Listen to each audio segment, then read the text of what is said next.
So Shanee, this is your feedback for the last assignment task. So this is task 3C. I'll give you some feedback on the cutting to the beat task, as it appears that you've put all of this in one big long post, which is nothing problem with that. That's absolutely fine. The first thing that I would say is it would be important to have examples of music videos where you see this stuff.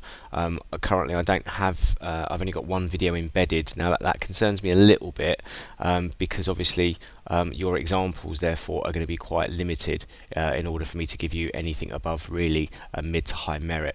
So let's just go for the first thing. You're talking about cutting to the beat, you're talking about how you did it.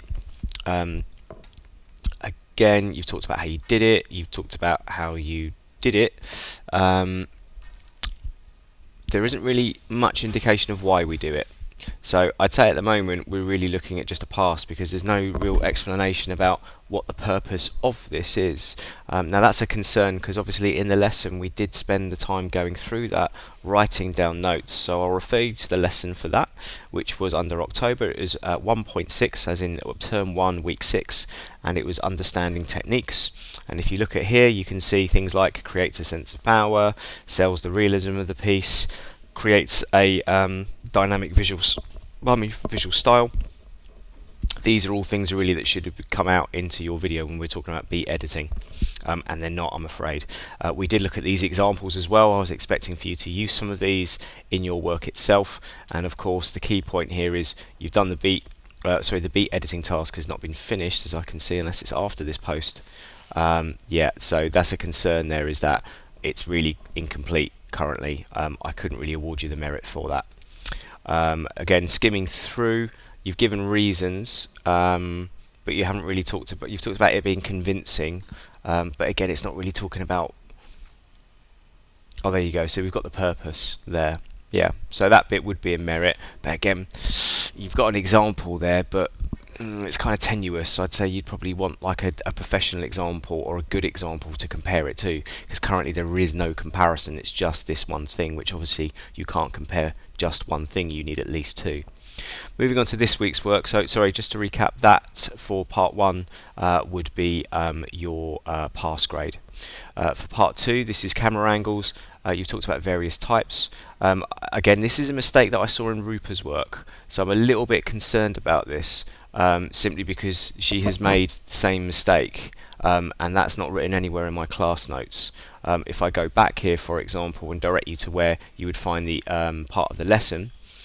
So we're looking at the last lesson in October, which is where we talked about camera work and angles, and you can see here I've given you the reasons for a lot of the stuff on there. You just have to take that and apply it. Now if you look at this video that I'm directing you to under task 1, that will tell you what a tilt looks like, and the fact that it is not the same as a canted angle.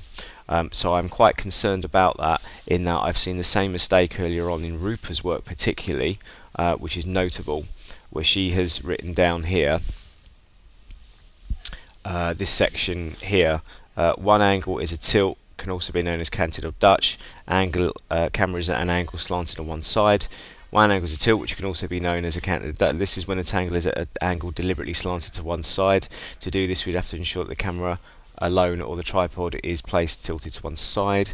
Where are we? To do this, you would have to ensure that. So again, I'm afraid that this is plagiarism. So I'm quite concerned that both you and Roopa have got very almost exact kind of structure on that. If we just roll down through, we go through to high angle.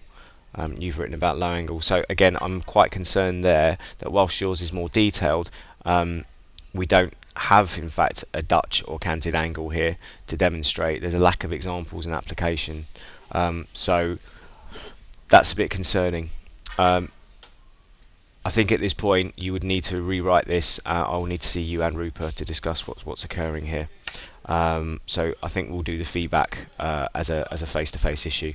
So at the moment my biggest concern is that there are no examples. It's going to be limiting you therefore to a pass grade, but obviously I am aware now of the existence of plagiarism, so that would mean obviously that we would have to discuss how we approach that.